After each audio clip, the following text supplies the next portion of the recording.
Приглашается следующая пара. Весовая категория 77 килограмм.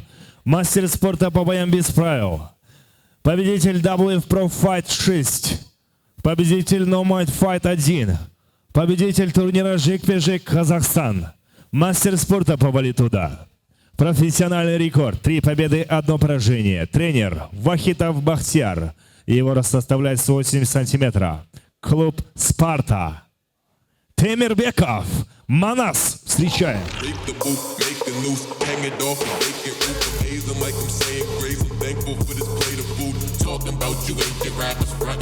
Приглашается его соперник. Весовая категория 77 килограмм. Кандидат мастера спорта по боксу. Чемпион профайт. Чемпион ICOL FC1. Призер Абу-Даби. Россия. Профессиональный рекорд. 2 победы, 1 поражение. Его рост составляет 187 сантиметров. Тренер Эминджанов Тынштыхбек. Команда Ихлас. Москва. Айджигит Улу Джумабек. Встречаем. Бойцы в середину.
Об этом бою в первом раунде за 2 минуты и 10 секунд болевым приемом на ногу победу одержал Темирбеков Манас.